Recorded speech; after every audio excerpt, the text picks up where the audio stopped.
A Revolução Russa foi o maior evento do século XX e definiu os rumos da humanidade pelas próximas décadas.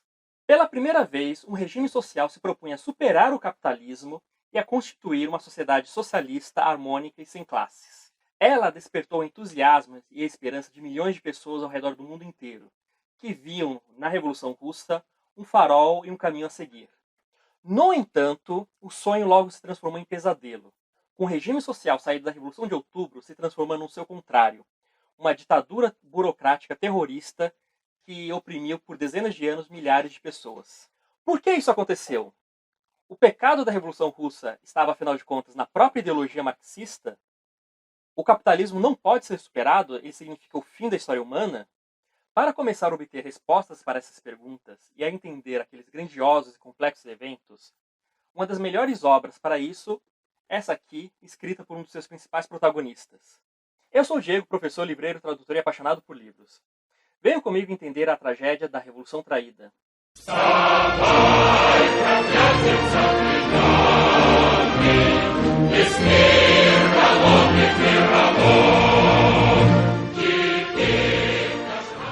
Lev Davidovich Bronstein, ou, como ficou mundialmente conhecido, Leon Trotsky, foi uma das figuras mais extraordinárias do século XX.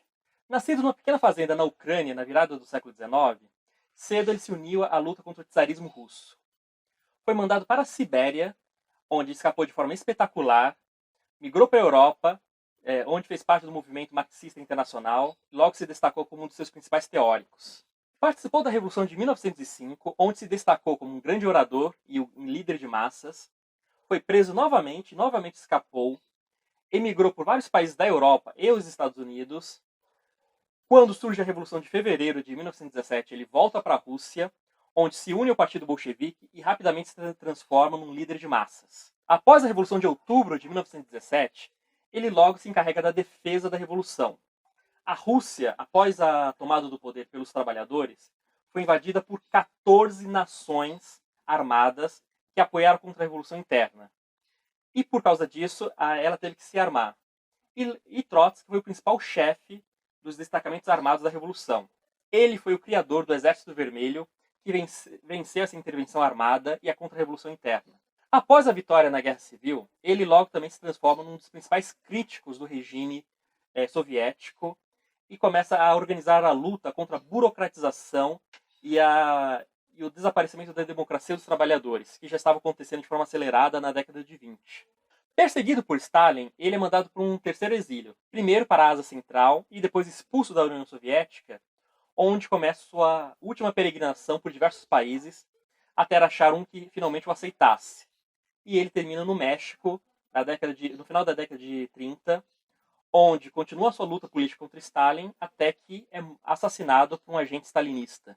E esse rápido resumo que eu dei aqui não dá conta de contar toda a extraordinária personalidade que foi o Trotsky. É sério, tudo relacionado a ele é superlativo. Seus talentos como jornalista, orador, teórico, escritor, o tamanho das suas experiências revolucionárias, o ódio que ele desperta até hoje, não apenas entre a direita, mas também entre a esquerda moderada e principalmente entre os stalinistas. Então ele foi realmente um gigante na sua época. E todo esse talento, todas essas imensas capacidades, ele dedicou apenas a um único objetivo: a luta pelo socialismo, ao fim da exploração do homem pelo homem. E, como um dos principais personagens da maior revolução da história, ele tem muito a nos dizer, tanto sobre suas causas, como também pelos motivos da sua degeneração.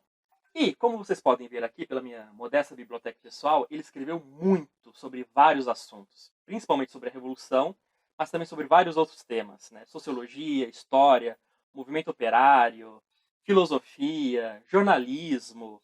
Então, sim, o Leon Trotsky é uma rica fonte de informação sobre os principais eventos do começo do século XX. E entre essa obra escrita gigantesca que ele nos legou, se eu fosse escolher os seus 3 principais trabalhos que mais me impactaram, os que eu ia escolher justamente seriam esse aqui, A História da Revolução Russa. Esse que vos fala teve o prazer de traduzir essa edição aqui da editora Sanderman, que é um relato objetivo e científico sobre os eventos, as causas e o desenvolvimento da Revolução Russa. Mas esse é um tema para outro vídeo. Esse aqui, o Minha Vida, a autobiografia do Trotsky, escrita por ele quando ele já estava no terceiro exílio na Turquia. Um relato muito pessoal sobre a sua formação, seu envolvimento com o movimento revolucionário e os motivos por que ele foi derrotado na luta política pelo Stalin. E, finalmente, esse aqui, A Revolução Traída, o último livro que o Trotsky publicou ainda em vida, em 1936, e que pode ser visto como uma síntese, um resumo de toda a sua atividade revolucionária e o seu testamento político, que foi publicado no Brasil pela primeira vez na década de 80 pela editora Global e pela editora Sanderman, né, uma primeira edição em 2005 e uma nova edição que saiu agora esse mês, quando faz 80 anos do seu assassinato. E por que esse é um livro tão importante, que tem muito a nos dizer hoje, mesmo depois de 80 anos, depois de ter sido escrito?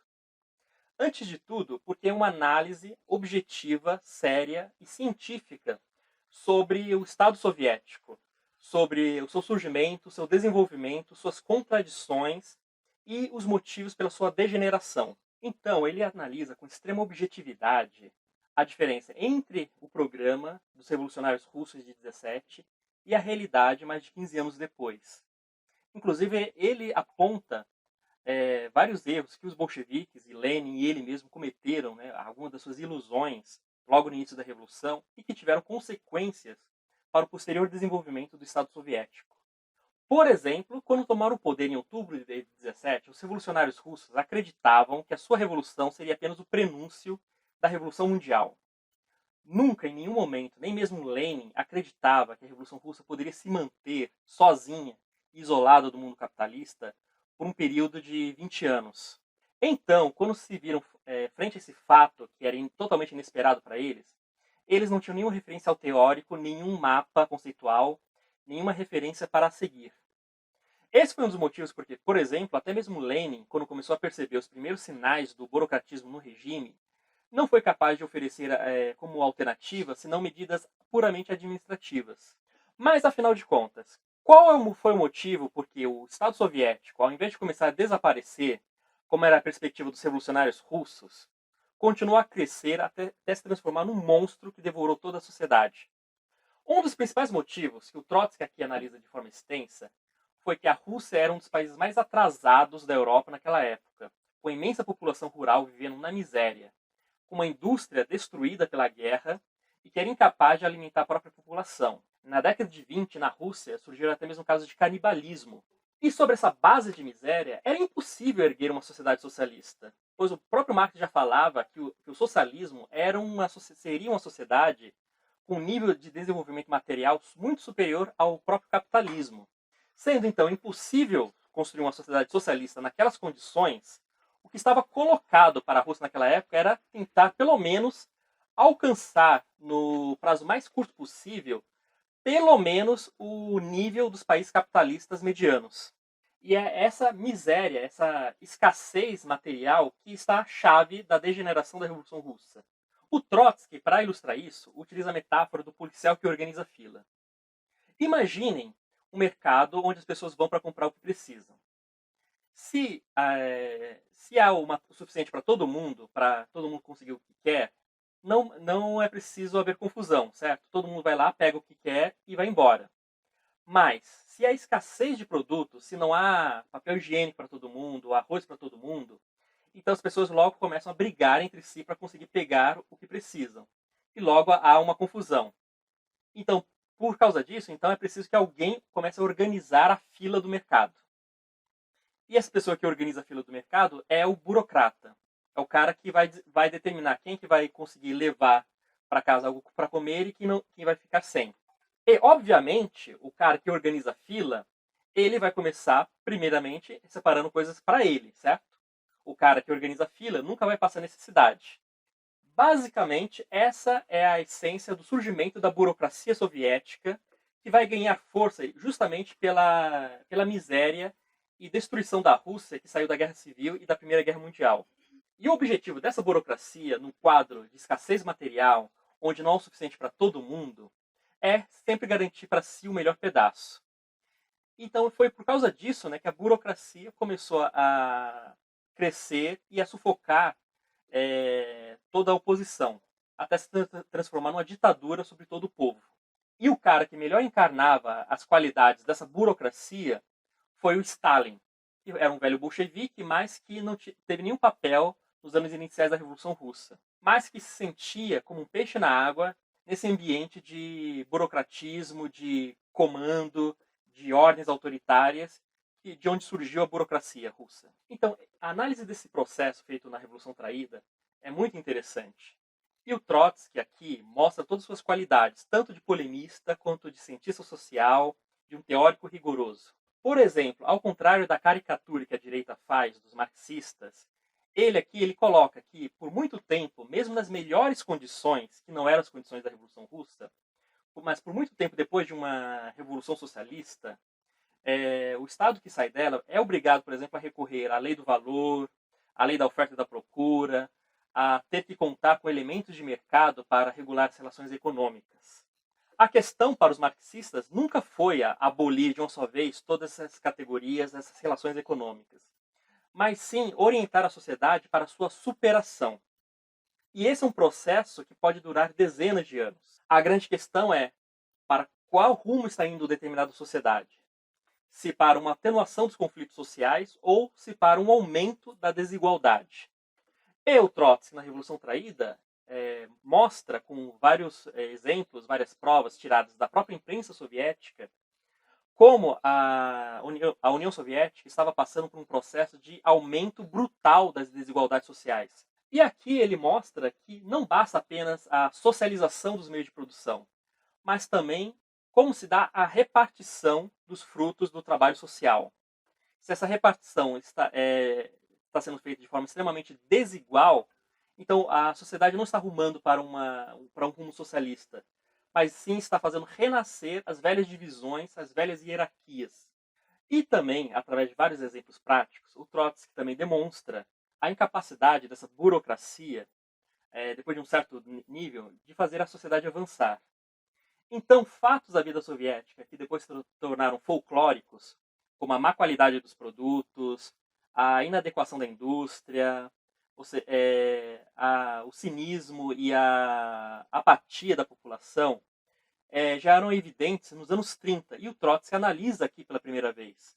E ele demonstra também como essa extrema desigualdade entre a vida, por exemplo, dos altos burocratas, da elite governante e da maioria do povo, pode levar a uma situação em que a própria burocracia soviética se encarregará de restaurar o capitalismo, que foi o que acabou acontecendo mais de 70 anos depois em que esse livro foi escrito. Enfim, se eu fosse falar aqui de todos os argumentos, todos os processos que ele analisa, esse vídeo aqui facilmente passaria de 1 hora. São muitas as qualidades que o Trotsky demonstra aqui nesse trabalho. Então esse livro é um livro riquíssimo, que acho que deveria ser referência para qualquer um que estudasse a União Soviética ou esse período da história russa. Trotsky só não é estudado por um único motivo, por questões políticas. Porque, como eu falei, ele, com seu compromisso inabalável e incorruptível com a Revolução Mundial, ele desperta grande hostilidade e ódio entre a esquerda moderada, entre a direita, entre os stalinistas.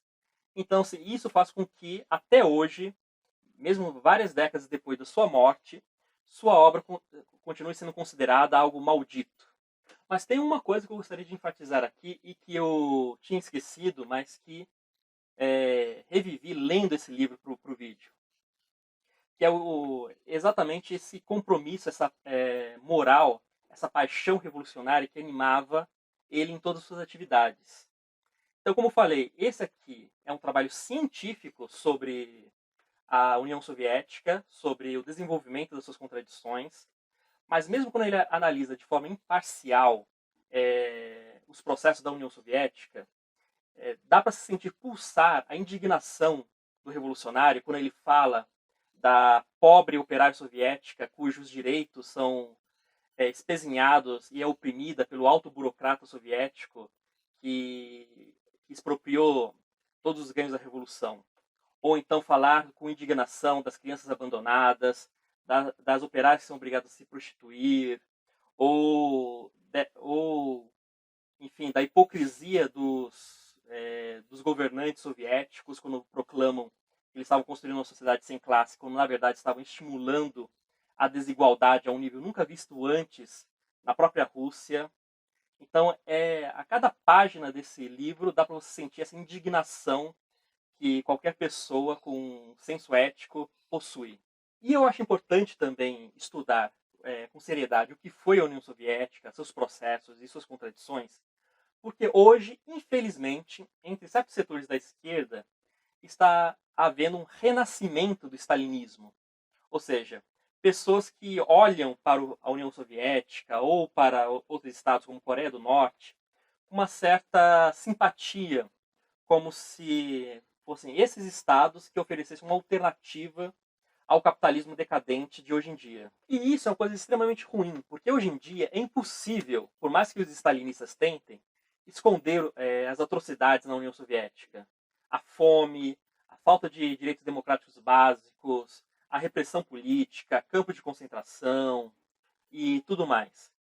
Então, se a gente realmente quiser construir uma sociedade alternativa ao capitalismo, que seja mais humana, mais democrática e mais justa, o stalinismo não é alternativa. O stalinismo é algo ainda pior que o capitalismo. Então, defender, né, regimes como o da União Soviética, hoje em dia, na verdade, é fazer propaganda a favor do capitalismo. Então, para quem quiser realmente entender o que foi a União Soviética, para além de toda propaganda ou distorção ideológica, eu acho que esse é um livro fundamental. E já fazendo um pouco a propaganda aqui dessa nova edição da Sandman, que saiu agora em agosto, né?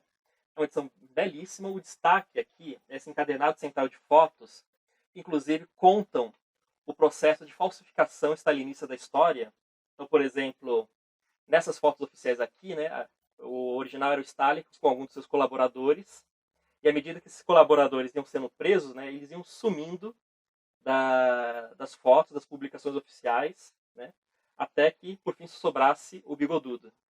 Essa é uma das coisas que eu não mencionei aqui, mas que o Trotsky também analisa no livro, né, que o regime stalinista foi responsável pela criação da maior máquina de fake news, falsificações e mentiras da história. Steven Bannon ou Bolsonaro são fichinha perto do que foi Stalin. E esse foi mais um vídeo do nosso canal. Espero que tenham gostado. Deem um like aí, compartilhem, ajudem a divulgar nosso trabalho e até a próxima.